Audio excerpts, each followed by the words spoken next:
Moi, si j'étais très très très riche, je distribuerais mon argent jusqu'à ne plus être que très riche. Très riche, ça me suffit. Le conditionnel.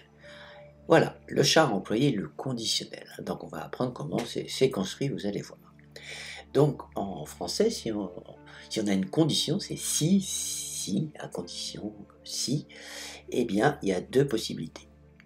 Soit on prend un verbe à l'imparfait, si tu avais une baguette magique, tu viendrais. Et là on emploie le conditionnel, c'est le temps qu'on va faire aujourd'hui, le conditionnel présent. Tu viendrais si tu avais, mais c'est vraiment pas sûr, vraiment pas.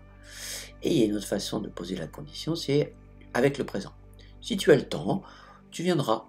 Là, c'est beaucoup plus probable. Si tu as le temps, bah, sûrement tu vas l'avoir. Tu viendras, c'est le futur. Donc, les conditions ici, avec le si tu plus présent, eh ben, c'est plus probable que si tu avais. Là, c'est vraiment pas sûr. Voilà. Et puis, vous connaissez bien sûr cette image avec des si, avec plein de si. On pourrait mettre Paris en bouteille. Évidemment, ici c'est le conditionnel, on pourrait. On n'a pas plein de si. Voilà. Avec des si, on pourrait mettre Paris en bouteille. Donc maintenant, on va voir la suite de la leçon. Le conditionnel présent. Alors vous allez voir, pour le former, c'est assez simple. Pour conjuguer un verbe au conditionnel présent, on utilise le radical du futur simple, c'est-à-dire le futur moins les terminaisons. Par exemple, tu mangeras. Demain, ça c'est le futur, et on va prendre juste le radical manger. Vous finir, il aura, nous sœurs, il prendre. Voilà, on prend juste le radical, on enlève les terminaisons du futur. Et ensuite, on change ces terminaisons, on met celles de l'imparfait. Donc là, vous les connaissez par cœur. Un imparfait, c'est AIS, AIS, AIT, IONES, IEZ, AIENT. Voilà, donc avec ça, on prend le radical du futur plus les terminaisons de l'imparfait. Et voilà ce que ça donne. Donc, si tu plus imparfait, tu plus conditionnel. Alors ça, qu'est-ce que ça veut dire? C'est une phrase pour vous rappeler comment, parce qu'à l'oral, vous savez conjuguer au conditionnel. Hein. Si tu avais une baguette magique, tu pourrais transformer... Voilà.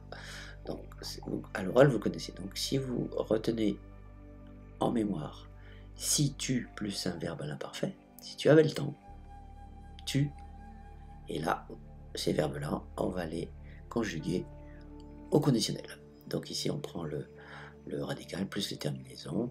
Le radical de avoir, c'est or, être, c'est sœur, finir, c'est finir, et prendre, c'est prendre sans le e.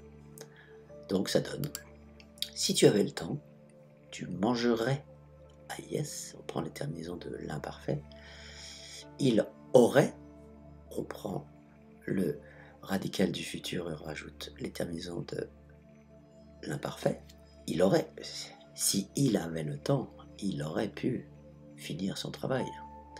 Si nous avions le temps, nous serions. Si vous aviez le temps, vous finiriez par comprendre.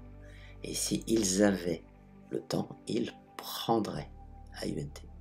Donc vous voyez la formation du conditionnel présent, c'est pas compliqué. Il faut se rappeler du radical du futur, on enlève les terminaisons de l'imparfait, et la petite phrase si tu avais, s'il avait, si nous avions un verbe, la condition à l'imparfait.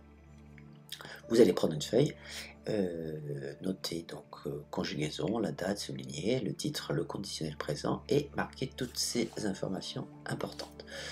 Bah, je vous laisse faire et puis vous pouvez faire pause, le temps d'écrire tout ça.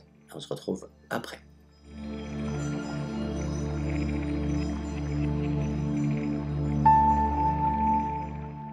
Quand est-ce qu'on emploie le conditionnel présent? Alors premièrement, c'est pour exprimer une demande polie ou un conseil. Par exemple, pourriez-vous m'apprendre le conditionnel? Ou vous devriez écouter cette leçon. Voilà, c'est une demande polie. S'il vous plaît, pourriez-vous me passer le sel?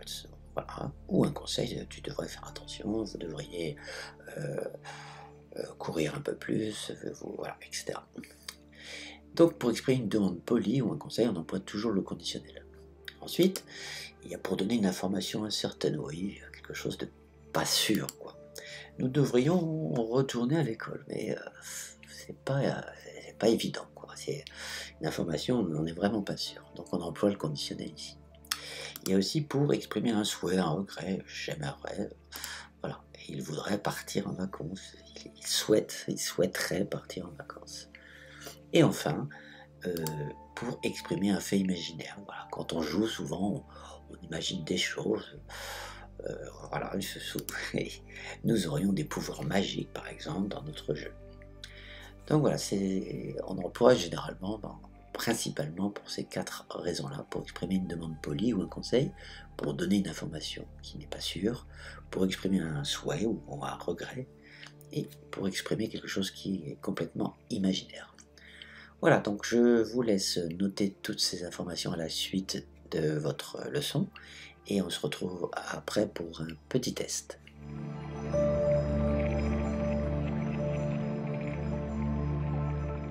Voilà, donc je vous donne donc 5 verbes à conjuguer, le verbe être et avoir, un verbe du premier groupe, deuxième et du troisième groupe. Et vous allez les conjuguer donc au conditionnel présent.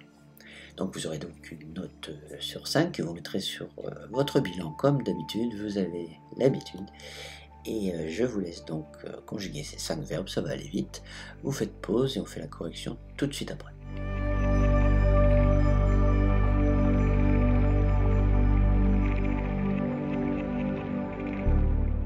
Donc voici la correction.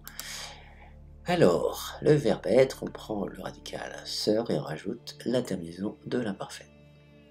Si elles avaient